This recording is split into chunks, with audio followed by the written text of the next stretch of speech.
Hello friends, நம்ம இன்றைக்கி இதை பற்றி பார்க்க போனால் இலக்கிய வரப்போகிற எபிசோடில் என்ன இன்ட்ரெஸ்டிங்கான சுவாரஸ்யமான விஷயம் நடக்க போகிறாங்க பார்க்க போகிறோம். வாங்க வீடியோக்குள்ளே போயிடலாம். நம்மளுடைய இலக்கியாவில் பார்த்தீங்கன்னா ஜானகியில் உண்மையை சொல்லவும் முடியாத மெல்லவும் முடியாத இருக்காங்க. அதே சமயம் பார்த்தீங்கன்னா நம்முடைய கௌதம் சார் கையில் எப்படி இந்த விஷயத்தை ஓப்பன் பண்ண போகிறன்றதோட ஒரு பதட்டத்தோடய இருக்காங்க. இதில் இன்னொரு பக்கம் பார்த்தீங்கன்னா இந்த ஆஞ்சலியோட பிரச்சனை பெரும் பிரச்சனையாக இருக்குங்க. அவளால் சீக்கிரம் போட்டு தள்ளு இல்லை சீரியலை விட்டு தூக்கணுங்க. அப்போ தான் இந்த சீரியலே விளங்கும். ஏன்னு கேட்டிங்கன்னா நம்முடைய கார்த்திகை இப்போ தான் ஒரு ட்ராக்கை பிடிச்சி அவனுடைய லைனில் கரெக்டாக குடிக்கிறத விட்டுட்டு ஜாலியாக ஆஃபீஸ்க்கு போயிட்டு இருக்கான். அதுவும் போக அவனுக்கு ஒரு பிடிச்ச பொண்ணை பார்த்துக்கிட்டு இருக்கான்.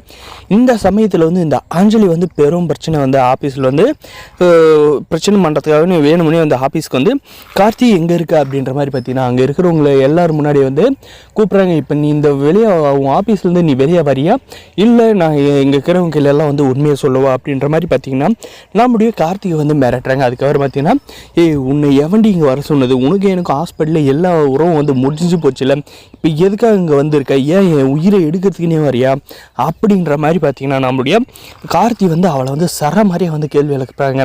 அதுக்கப்புறம் பார்த்தீங்கன்னா இங்கே இருக்கிறவங்க நீங்களே நீதி சொல்லுங்கள், நான் அப்படி கட்டின பொண்டாட்டி ஒரு சின்ன தப்பு பண்ணிக்கிட்டேன், அதுக்காக என்னை கார்த்தி உங்களுடைய பாஸ் என்னை விட்டு விலகி இருக்காரு அப்படின்ற மாதிரி சொல்கிறாங்க. எது சின்ன தப்பா, நீ பண்ணியிருக்கிற தப்பு மகா தப்புடி, பேர் உலகத்துலேயே எந்த பொண்ணும் பண்ணாத தப்பை நீ பண்ணிவிட்டு சின்ன தப்புன்னு சொல்கிறேன், நீ எல்லாம் விளங்கவே மாற்றி அப்படின்ற மாதிரி சொல்லிக்கிட்டே இருக்காங்க. அதே சமயம் பார்த்திங்கன்னா ரெண்டு பேருக்கு வாய்ஸுக்கு சண்டை முட்டிக்கிட்டு பார்த்தீங்க. கிரெடிட் கார்டை பிளாக் பண்ணி வச்ச எனக்கு செலவுக்கு காசு இல்லை, நான் என்ன தான் பண்ணுவேன் அப்படின்ற மாதிரி எல்லாம் சொல்லிவிட்டு அந்த ஆஃபீஸ்லேயே சம்மங்காலை போட்டு உக்காந்துடுறாங்க. எழுந்து மரியாதையே போயிடுறி, இல்லைன்னா அடித்து உன்னை நாயை விரட்டுற மாதிரி செக்யூரிட்டியை விட்டு வெளியே துரத்திடுவேன் அப்படின்றாங்க. ஆனால் பார்த்தீங்கன்னா என்ன பண்ணாலும் நான் இங்கே தான் இருப்பேன் அப்படின்ற மாதிரி பார்த்தீங்கன்னா இந்த ஆஞ்சலி சொல்கிறாங்க. அதே சமயம் நம்முடைய கௌதம் சார் மாஸ் என்ட்ரியை உள்ள வராங்க. இங்கே என்ன பிரச்சனை, எதுக்காக எல்லோரும் வேலை செய்யாது நின்று இருக்கீங்க, கார்த்திக் என்னடா பிரச்சனை அப்படின்ற மாதிரி கேட்குறப்ப கீழே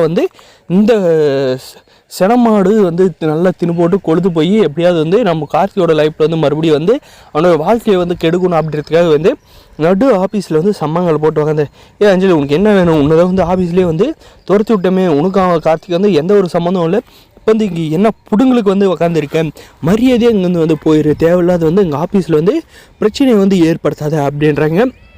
இப்போ மட்டும் நீங்கள் இங்கே இருக்கிறவங்களே நியாயத்தை சொல்லுங்கள், இப்போ ப்ரெஸ்ஸுக்கு நீங்கள் ஃபோன் பண்ணுங்கள், நான் அப்படி என்ன தப்பு செஞ்சுட்டு கார்த்தியை சொல்லிவிட்டு அப்படின்றாங்க.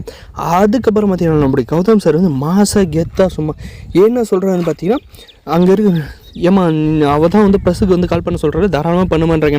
இதுக்கப்புறம் இந்த அஞ்சலி எந்த மாதிரி முடிவு எடுக்க போகிறான்றது